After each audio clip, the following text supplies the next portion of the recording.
ګرانو کتونکو الف خان شیرپو ویلفیر فاونډیشن د خپل وس مطابق د دغه بېوسه بېکسه بېڅوکه خلکو سره تعاون جاري ساتلی دی. الحمدلله د الله پاک لاک لاک شکر دی.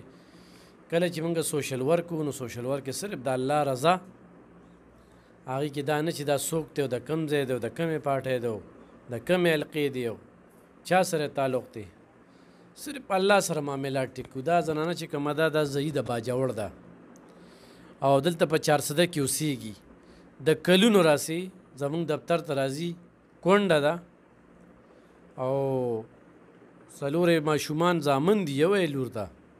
نو جون دی ډېر کړمو سره مخ دی. موبایل نمبر په دې وخت کې دوی نه ساتي، موبایل نه ساتي، ګینې چې موبایل یې ساتلو نو موږ وایي چې یاره څوک ورسره ډایرکټ امداد وکړي، ځکه چې یو خو د فتنې دور دی او بل فتنهګر ډېر پیدا شوي دي، بل هر سړی چې امداد کوي نو نه پوهېږو چې ولې. مونږ خو یو سړي ته وایو چې ته ځان څنګه مطمئن ساتي نو په هغه طریقه تا مطمئن کوو.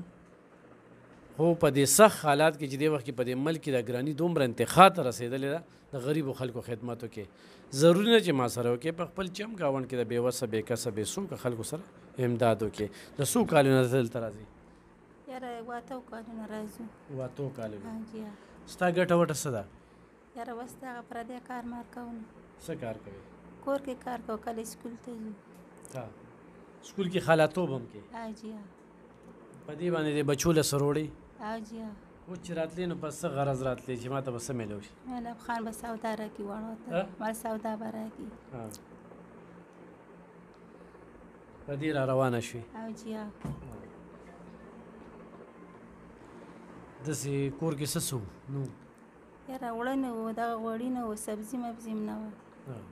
جی داسې ټیم راغلی چې په نخر وده شوې؟ جی بس نه وي واړه وده شي نو. جی سر غوړي هم نه وو، غوړو له هم وچه پخه کړه نه یې خوړه. ګرانو کتونکو دا تپوسونه په دې باندې وکړو چې د خلکو ژوندونه وښایو پریکټیکلي.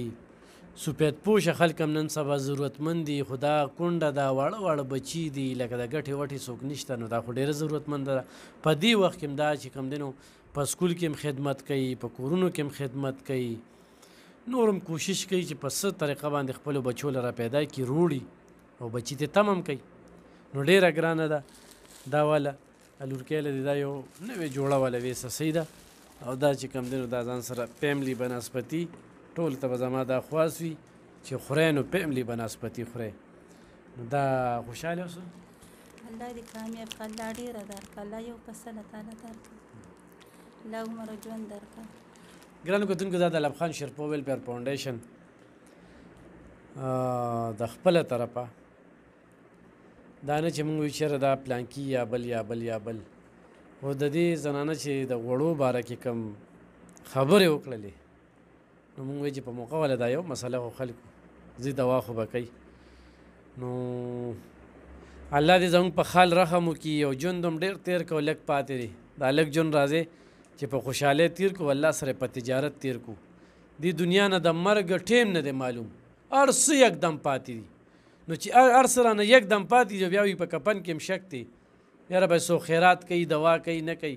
نو راځئ چې په دې ژوند کې د الله سره تجارت وکړو، دا تجارت دی. ها نو الله پاک دی هغه ټولو خلکو له اجر ورکړي، الله به ورکوي، ولې چې الله پاک فیصلې په نیتونو کوي.